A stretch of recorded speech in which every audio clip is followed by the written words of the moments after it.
जब मैं रात को घर पहुंचा तो मेरी पत्नी ने खाना लगाया। मैंने उसका हाथ अपने हाथों में लिया और कहा, मुझे तुमसे कुछ जरूरी बात कहना है। वो शांत बैठकर खाना खा रही थी। उसकी आंखों में कुछ दर्द साफ नजर आ रहा था। अचानक, मुझे नहीं पता कैसे कहूं, मगर मुझे उसे बताना ही था। मैंने बड़ी शांति से कहा, मुझे तलाक चाहिए। लगा जैसे उसे मेरे शब्दों से कुछ फर्क नहीं पड़ा, बल्कि उसने मुझे पूछा, क्यों तलाक चाहिए। मैंने उसके सवाल को अनसुना किया तो उसे गुस्सा आ गया। उसने चम्मच उठाकर फेंक दिया और जोर से चिल्लाई, तुम इंसान हो। उस रात हमने एक दूसरे से बात नहीं की। वो रो रही थी। मुझे पता था कि वो जानना चाहती थी कि आखिर ऐसा क्या हुआ जो हमारा रिश्ता टूटने की कगार पर आ गया। पर मेरे लिए उसके सवालों का जवाब दे पाना नामुमकिन था। मैं अब किसी और से, प्रिया नाम था उसका, प्यार करने लगा हूँ। अब मुझे उससे प्यार नहीं रहा। मैंने उसे उसके बरसों के प्यार की सजा दी थी। भरे मन से मैंने तलाक के पेपर तैयार किए। उसमें लिखा था कि वह पूरा घर, कार, कंपनी की 30% शेयर ले सकती है इस तलाक के बदले में। लेकिन उसने पेपर्स को देखा और उनके टुकड़े टुकड़े कर दिए।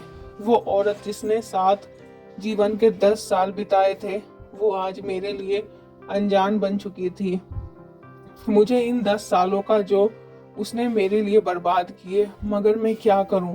जो हो चुका है उसे मैं बदल नहीं सकता था, क्योंकि मैं किसी और से, अपनी पत्नी से भी ज्यादा प्यार करने लगा था।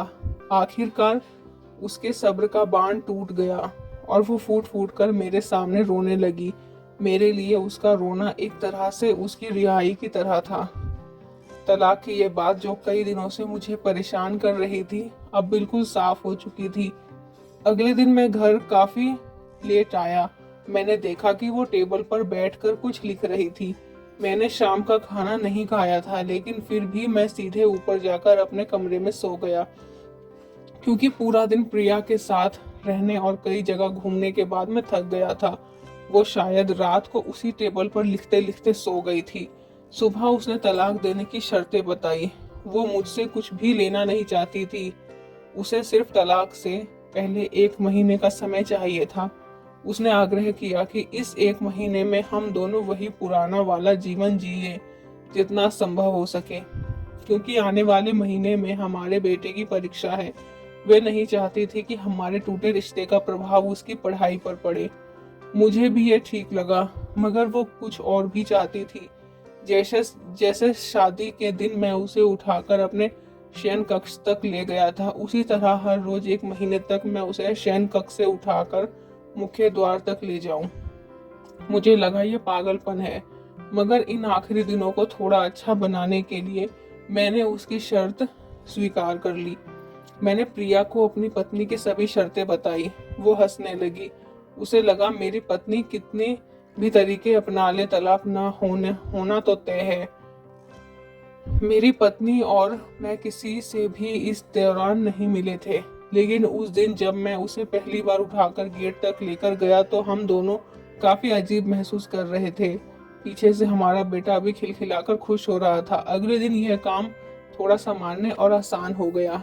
वह हम मेरे सीने से लगी थी और मैं उसकी खुशबू महसूस कर रहा था। ऐसा लगा जैसे कई दिनों तक मुझे ये खुशबू मिल रही थी, या फिर कई दिनों से मैंने उसके होने का महसूस नहीं किया था। पहले जितनी उससे वो कसक कसाव नहीं था, और चेहरे पर कुछ हल्की झुर्रियां नजर आ रही थी और बाल भी सफेद होने लगे थे। ये वही औरत थी जिसने अपने जीवन के 10 साल मुझे समर्पित किए थे।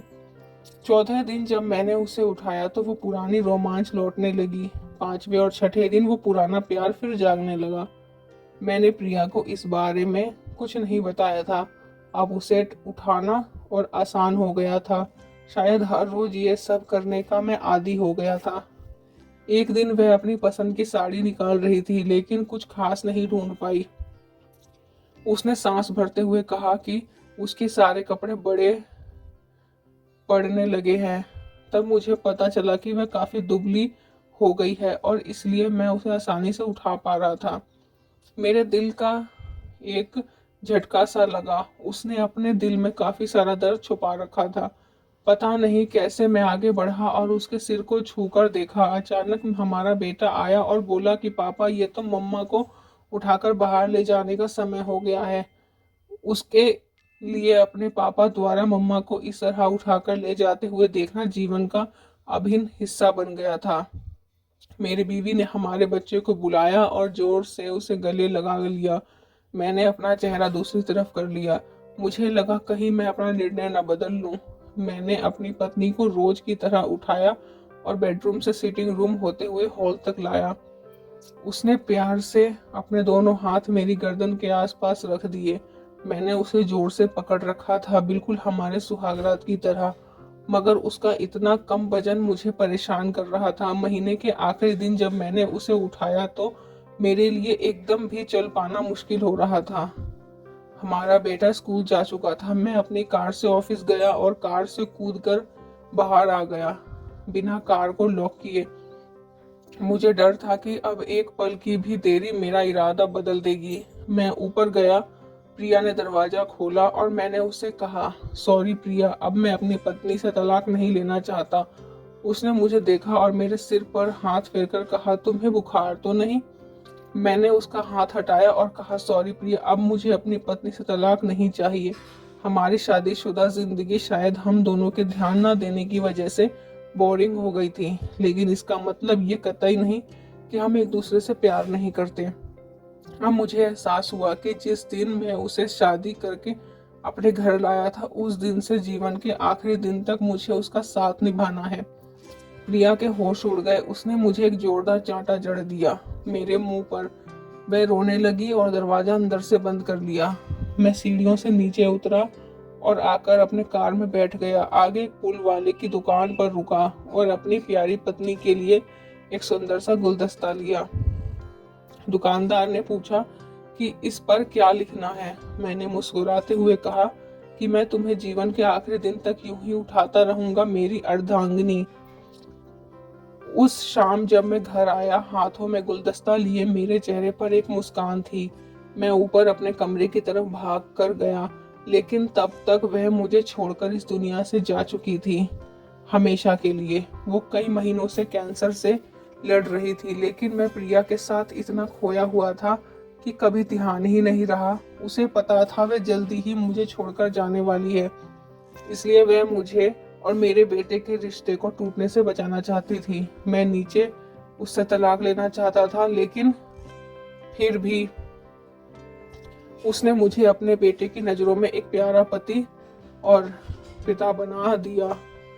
जीवन की छोटी छोटी बातें रिश्तों में बहुत महत्व रखती है। बड़ा घर, बड़ी कार और बैंक बैलेंस से ये खुशियों का महत्व हिस्सा जरूर बन सकते हैं, मगर अपनों के बिना इनकी कोई कीमत नहीं। दोस्तों, ये थी हमारी आज की कहानी। आपको ये कहानी कैसी लगी हो हमें जरूर बताना। हम और अच्छी अच्छी कहानियां आपके लिए लेकर आएंगे। दोस्तों, जिन्होंने भी अभी तक हमारे चैनल को सब्सक्राइब नहीं किया है, वो जल्दी से जाके सब्सक्राइब कर ले। हम और अच्छी अच्छी कहानियां आपके लिए लेकर आएंगे।